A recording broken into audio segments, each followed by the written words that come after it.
Hey, Vaughn. Hey Kim, how are you? I am fine. Here we are with our post Super Bowl, but first football podcast.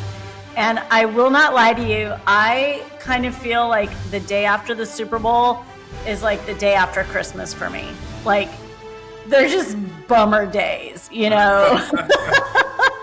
Well, Like, yeah, you know it's going to be a whole nother year before you get that kind of experience. right, And you know you're going to be without football for, the next 8 months. And right.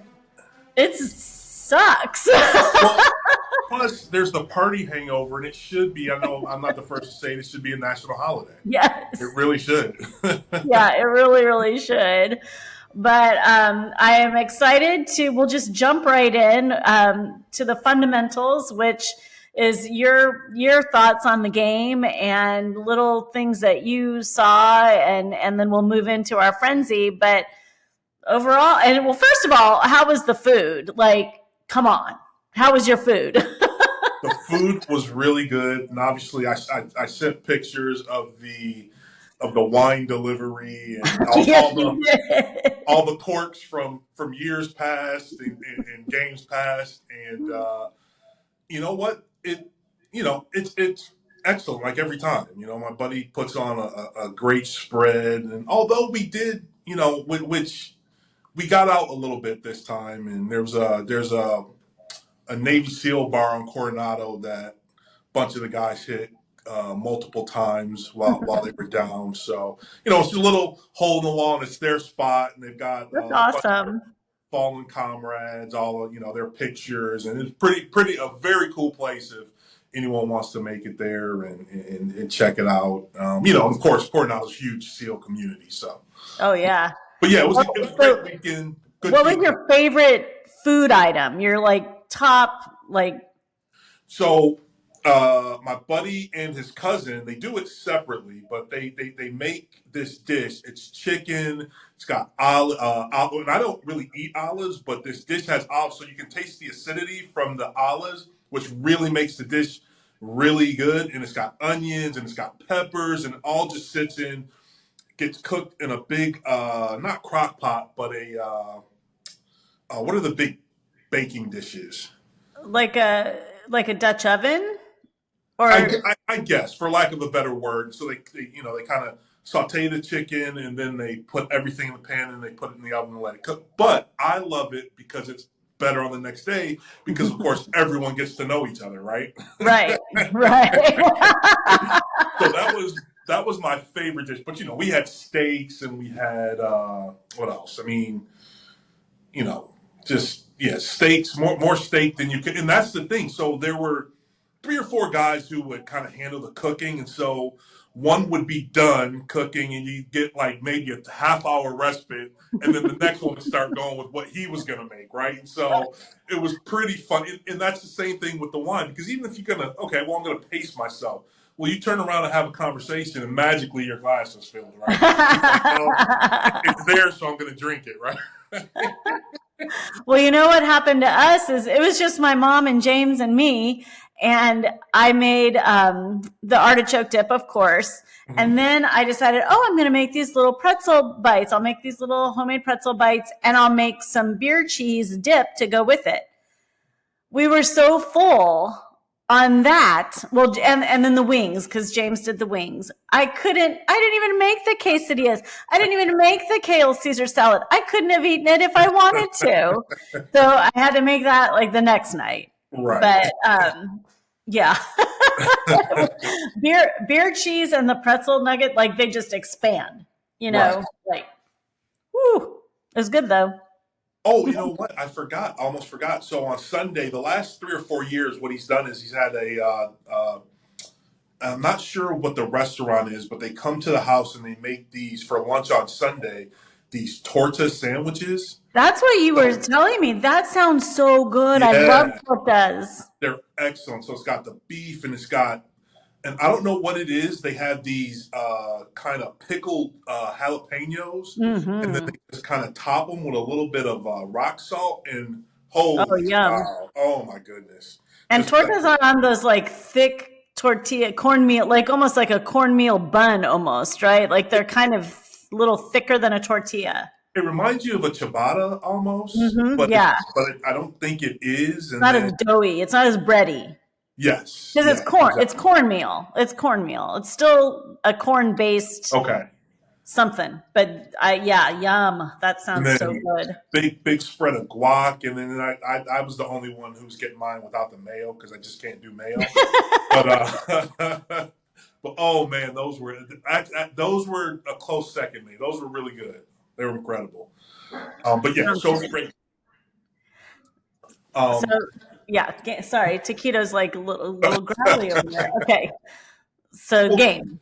so yeah, like I told you earlier, just quickly, one of the things I wanted to point out was I finally saw Jalen Hurts' uh, Disney I'm going World to commercial. Disney World. Yeah.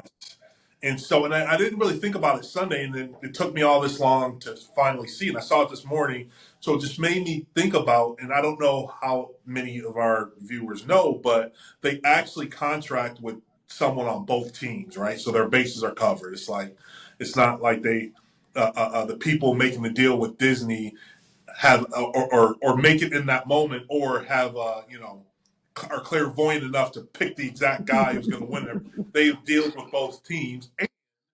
There are championship jerseys and hats made for both teams as well. Right. Yes. And so if you go to some country, perhaps in Africa, parts of Asia, there are little kids running around in Chiefs Three 2024 Pete. championship jerseys or shirts and hats, right?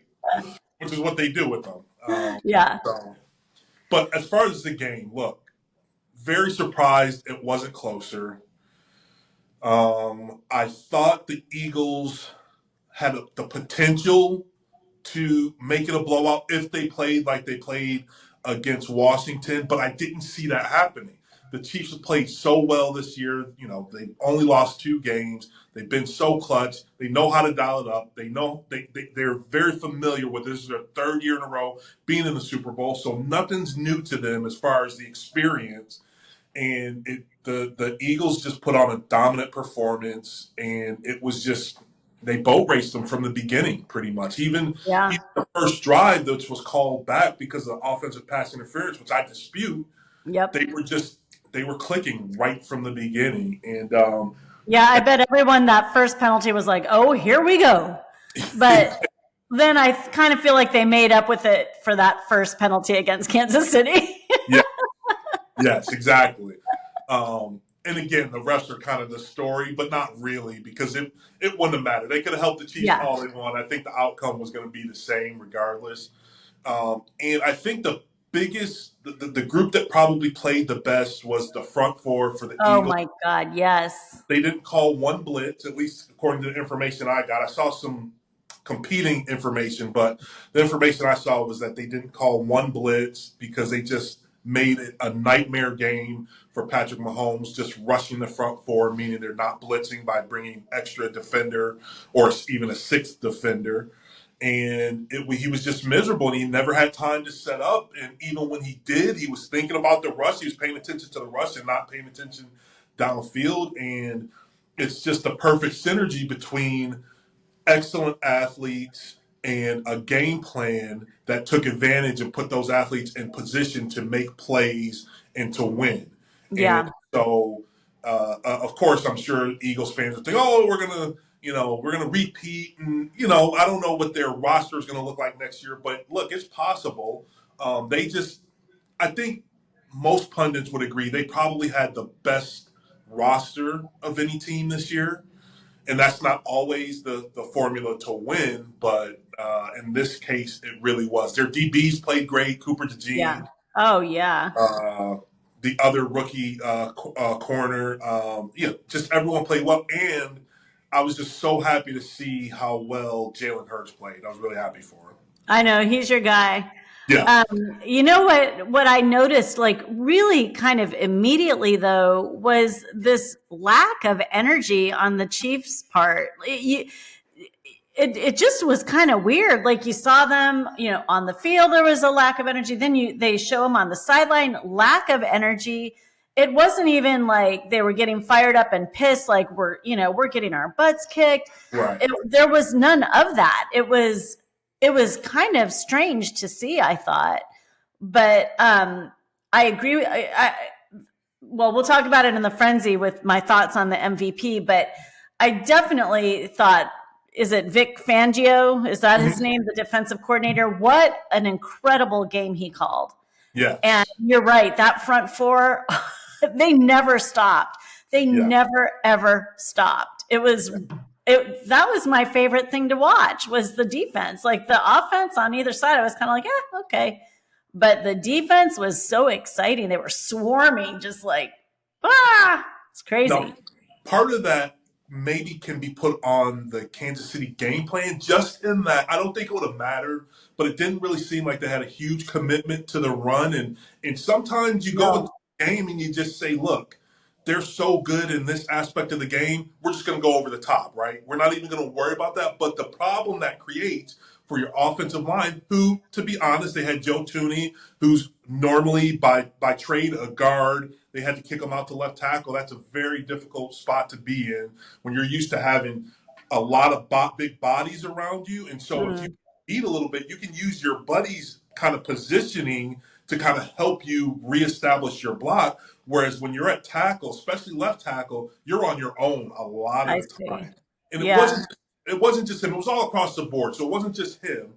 Um, but what I'll say is those defenders, the defensive line for the Eagles, they didn't have to respect the run, meaning it didn't slow them down like looking for the ball for a run. They were just racing to the quarterback yeah, and incidentally, hey, we'll stop the run as we go, but we're getting to the QB. And yeah. so And they did. yes. And so it's incumbent upon the offense, the quarterback, to use the snap count, to use the threat of the run. Even if you're not running, the threat of the run to give your offensive linemen a chance and where they're not just backpedaling the whole game. And it didn't break that way for the Chiefs. So Yeah, not that I'm no. trying.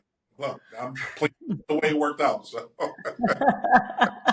What did you think about the entire, the game just in general, the show part of it? I loved the artwork. I think like the artwork that it was a female artist from the New Orleans area, I thought was very, very cool. The spectacle. yeah, I thought it was great. The only look, the game was a terrible watch, right? Yes. It wasn't competitive. So from that standpoint, it was a bad watch. I've never seen a worse batch of commercials. Like not one stuck out to me as being actually good. Um, I liked but the no hate commercial, the Snoop Dogg and Tom Brady about hate. Like, but it was more subtle than I thought it could have been, but that was good. yeah, See, didn't register with you. That's how subtle it was right, and short. right. I like vaguely remember Snoop kind of coming, but uh, but I thought some of the pregame stuff was I really appreciated the Lady Gaga uh, Hmm. song and for a split second I was like, well, why is Nola being strong? Then I remembered the incident Yeah, that happened during yeah, the bowl game. yeah. Uh, well, it happened. Ohio State just happened to be down there for their bowl game, so I guess I should say. But I appreciated that. I love the halftime show. And I guess it kind of, I was getting a lot of the kind of MAGA points about the halftime show. And I guess it's one of those things, if you know, right? And it clearly wasn't for everyone while it was for everyone because all the USA imagery was for to make a point, right? And Yeah, I'm not yeah. getting to that point, but I think Kendrick handled it well. And yeah, I it was liked it too. entertaining. I thought his mic wasn't. They needed his. He wasn't loud enough. I thought the sound quality wasn't very good because I think it would have been more impactful, especially Right, for people who don't really know his music, to be able to right, hear him a little bit better. But right. I think that's got to be tricky. You're setting that up so quickly, and yeah, and well, no, never mind, not the place. Well, Never let me say mind. this: as much as I enjoyed it, my Madison, my daughter, and I had a debate leading up to well, is he going to outdo Beyonce at the Christmas halftime show? And Not of possible. course, Not it was. possible. I probably should have known that going into it, right? It wasn't going to Remember, I texted you. I'm like, "There's no way." Yeah. So. Yeah, I thought, you know what my favorite part about the whole like spectacle was, or it wasn't even just the spectacle. Jameis Winston was so funny. So he was a roving reporter for Fox. Okay. Sorry, I'm like very scratchy right now. And he was everywhere. He was at Cafe de Monde with beignets. He was walking with a band. He was, I'm so sorry. He was interviewing the guys at the media day. So funny. He's asking them, I need a job. Where should I go? I think Saquon Barkley said, well, the Giants need a quarterback, you know? So you have to go back and watch some of his interviews. Absolutely hysterical. He absolutely got himself a job for post-football career. He was great. It was great. Good for him. Because I don't know if you've ever seen some of the NFL film when he's mic'd up in the huddle. So funny. He's so funny. Yes, he's got a really good personality. Yeah. Really. So find some of that and watch it. It's great. Yes. The other thing that I thought was kind of funny, and tell me if you think this. And I thought, first of all, I thought I was the only person who thought that, but then I realized that is ridiculous, Kim. I'm pretty sure everybody thinks this. I think Tom Brady was kind of happy that Mahomes had such a flop. Do you think that? Well, I'll tell you what. I don't think he looks at it that way because, one, he didn't have a flop of a game. He's still so far from GOAT status. Like, Tom's still the GOAT. Yes. Not the most talented quarterback ever, but the most decorated, most deserving of the praise. And that's what a lot of the pundits were saying that I saw during the week, is that in those situations, Tom would have been able to manufacture something. Even though the Eagles were putting it on him and stuff, he would have been able to manufacture something, whether it was 3 or 4 yards at a time. He would have been able to get something going where they get a little bit of momentum and maybe not have it be such a wide gap. Maybe they still lose the game. Well, he lost 3 of the Super Bowls he played in, but true. They never just quite looked so bad and just got boat raced like that. That's the difference. And so look, they all have egos, and we all have egos, and so I'm sure he remain the GOAT. So he was like, I'm sure he probably was a little. Well, I'm not terribly upset about this result. Did you see he was wearing? Was it a $740,000 watch in the booth? Is that right? Yes. No, I didn't. Yes. Oh wow. Okay. Yeah. Must be nice. I know. But who wears a watch like that? He does. He does. Tom Brady does. And I sent you the little game that I made, and one of the questions that I had was, how many times would they show Taylor Swift? And we all were wrong because I guessed 6. Uh-huh. My daughter guessed 9. James guessed 8, and it was once. Yes. My mom actually got it right once. Really? They showed her once. Isn't that crazy? Well, with the way the game was going, there was nobody rotating. Very true. Very true. You know what? And I meant to, because you sent it through the email, and so I didn't see it until late. And I want to thank you for that because I didn't do mine this year.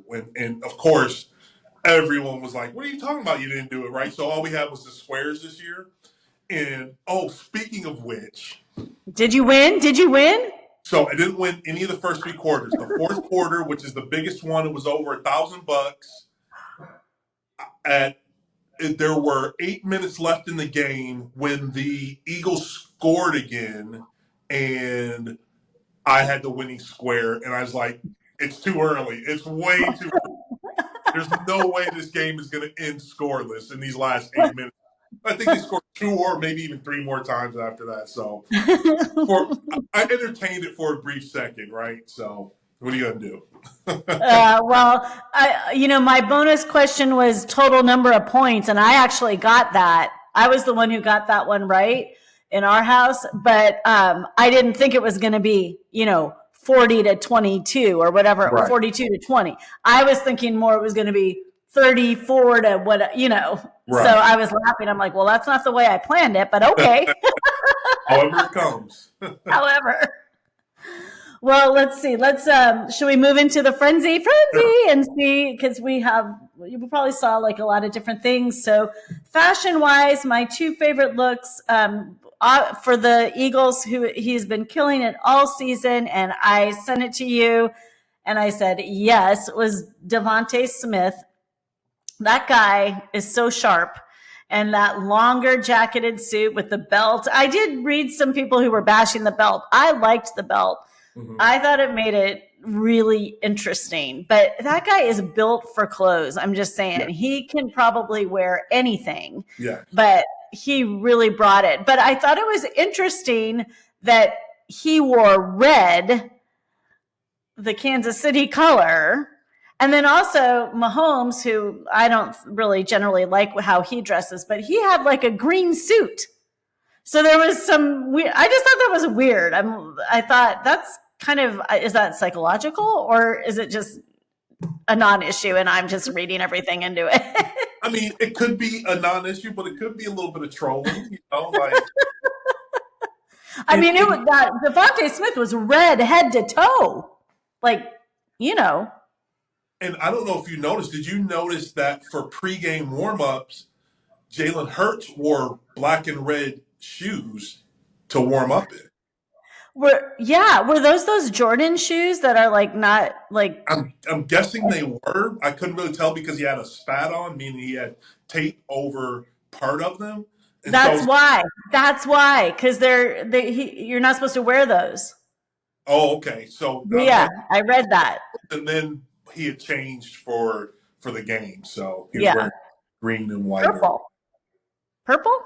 Were they purple? Was it purple? I don't know. I thought there was some strange fashion choices. Yeah. The other good fashion favorite I had though was Charles Omenihu from Kansas City. He had like a vest. I like that vest look. So and it was funny because I was reading, and I think it might have been in GQ. It was, if you're too big to wear an actual suit jacket, just cut the sleeves off and make it a vest. And it's kind of like, obviously it was very tailored and it was very well done. But I'm like, yeah, that makes sense because, how are you going to get into a jacket when you got guns like that? Right. But that was a really nice look. So one for each, fashion-wise, were my favorite things. Then my favorite thing about the game we touched on earlier already, but it was the Philadelphia defense. Yeah. It was the most exciting part of the game. And every sack just was so kind of interesting to watch because they just swallowed him up and he just crumbled in. And it happened, 6 times?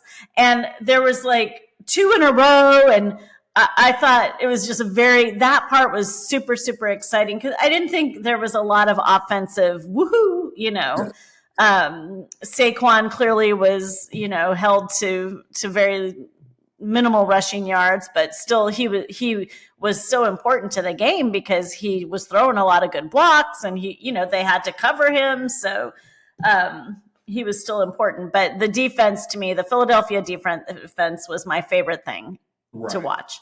Josh Sweat, wow, did he have a game. And Cooper DeJean, happy 22, young man. Right. Can you imagine his birthday every year from here on out is just, how are you going to top that?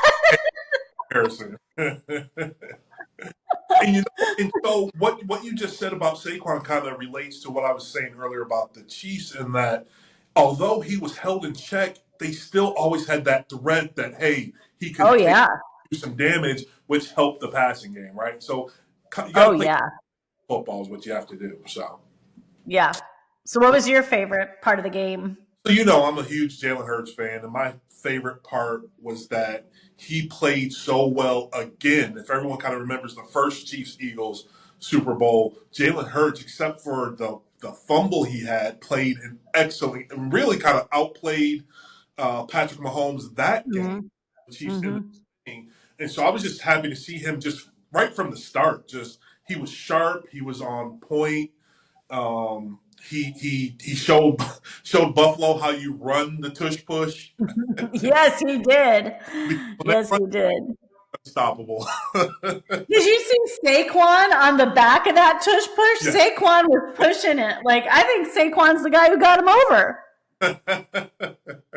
Pretty cool. Yeah. So Even though that I don't like that play. you do not like that play. No, you know I don't like that play. I don't. I just think it's, I don't know. Once or twice is a novelty, great. All the time, it's like, yeah, here they go. Well, So favorite. Back to your favorite. yeah. So that was my favorite. Just seeing Okay. the with which he operated and that offense operated. And he got everyone involved. AJ Brown got a touchdown. Yeah. Smith touchdown. He obviously rushed for one, and so that was my favorite part watching the game. I think those wide receivers are underrated. You just don't hear them talked about the way you hear about some other wide receivers, but they quietly do their thing. But I think that's only because the whole team is so good, and so Yeah. and look, they probably don't have the production of a Jamar Chase or of a Justin Mike Jefferson. Evans. But they're right, Mike. They're right there. They're put it this way: they are elite receivers, right? Whether Yeah. the match up exactly correct or not, they are. Make no doubt, both those guys are elite, number one worthy receivers. Yeah, they really are. They Yeah. really are. So frustration. My frustration, and I hate to say this because I know you love Jalen Hurts, but I don't think he was the MVP. No. No, I Who would don't. you I give it? think that Josh Sweat or Okay. Cooper DeJean. Jalen had a great game for sure. And I was very happy for him. I really like him too. I love the fact that he has an all-female team surrounding him. He's obviously very intelligent. But I just thought the defense was so commanding, and Josh Sweat was everywhere. He was everywhere. It was just very predictable to me that they were going to give it to Jalen Hurts. And he had a great game for sure, but they wouldn't have been where they were without that just penetrating defense. And then Cooper DeJean too, I thought would have been a great candidate. A pick six in the Super Bowl. How often does that happen? Yeah. No, I don't think very often, right? Yes. So I was just a little frustrated because I thought that was really the safe and predictable MVP call. Well, Joy Taylor, leading up to the Super Bowl, said something interesting as far as the regular season MVP. She said, look, it's probably going to be either Josh Allen or Lamar. And she said, maybe we're at a point in time where we need a separate award for MVP, because in her opinion, not necessarily that he should have won, if I remember correctly, but that Saquon should have been more of a factor in the odds for MVP, Yes. but he was going to be dismissed simply because of the position he played. And so, look, the quarterbacks carry so much of the burden in terms of what they have to do physically and what they have to know mentally, that they just become this exalted position where anything goes well, they get all the credit, and supposedly when things don't go quite as well, they get a lot of the blame. So yeah, I'm not surprised that he won from that standpoint. He's the QB, but yeah, maybe it is time to look at having, and in addition to just have almost awards for QBs, and then hey, let's I have. think so. I agree with that. Because really, shouldn't the MVP be the person who made the biggest impact on the team? Right. And undoubtedly, to me and to many people, Saquon Barkley was that person. Yes. I mean, what he brought to that team, not only from his own performance, but like you said, the elevation of the rest of the team Yes. is I yeah. I mean, Josh Allen, yeah, he had a great year. Lamar, yeah, he had a great year. Neither one of those guys were in the Super Bowl, so And historically, there have been non quarterbacks, obviously, that won it, but now we're in such a place not where very often. such a high hurdle for anyone besides the quarterback to win those MVPs. Like they'll give a guy Offensive Player of the Year, which I think Saquon may Right, have done at the NFL he honors, did. but Yes, he did. it's rare that anyone outside of that position is going to win MVP of anything. So, Yeah. Mm. What's your frustration? my frustration was the aftermath, just the debate around Jalen, his value as a QB. Look, the question of if he's elite or not, I don't know. I don't. To be quite honest, I don't know the position well enough to, in terms of uh, the the little nuances to say whether or not he's elite. However, I will say he's damn effective. And on that team, and when they play complementary football on that team, he is elite, right? When they're all Yeah. rolling, everything's rolling. Saquon, like we saw, the threat of Saquon makes him an elite performer, elite efficiency, and so it was just because you hate to see them have this high moment on Sunday and then immediately on Monday they're breaking down his game. Well, I don't think Yeah. he's don't trust me. He didn't write anyone's coattails in the season they had. No. No, he Right? did not. I can put a ton of quarterbacks on that team and they're not going to win the Super Bowl. Put it that way, Right. right? Oh yeah. Yeah. And like how much I love his story going back to Oklahoma, which is when I became a Yep. fan. Well, going back to Alabama when I became a fan, and then he transferred to Oklahoma. And I just thought like that's someone who their story should be told to kids because this is how you handle adversity. You don't just give up and throw in the towel. He had a dream to make it to the NFL. And he said, "Look, I'm at Alabama now. Another guy's taking my job. I'm going to support him, support my team, and be the best team that I can be." And then he said, "Hey, I'm going to look for other opportunities." Goes to Oklahoma, gets himself drafted second round. Yep. Super Bowls where he No, played he's fantastically, outplayed college. undoubtedly high caliber quality Yeah, player, and definitely just in terms of a leader and the character, really impressive for yeah, sure. yes, Yeah, I agree. Well, the flop for me was just the game itself. Like, yawn. I yes. mean, I probably wouldn't say that if Kansas City would, I'd be like all mad, but it was just kind of a letdown, for what was a pretty exciting season, as they all are. But Yes. that was my flop. I really thought it was going to be a better game. I agree with you 100%. It was not a great watch. I mean, I mentioned it earlier. Just even though I'm appreciating the Eagles winning, and that's what I was hoping for, but there wasn't very exciting because just Yeah. the outcome was not in doubt for very long, right? No, no, it really wasn't. No. It really wasn't. Was that your flop too, or did you have something else? No, my thought was kind of going back to what you talked about earlier in terms of the energy of the Chiefs, and that I just was very surprised that they just weren't able to earlier than they did. And those couple of scores they had at the end were really. It wasn't a 40-22 game, right? It was much worse than that. No, And no. I was surprised that at some point, even though the Eagles were on their path, they were going to do what they were going to do.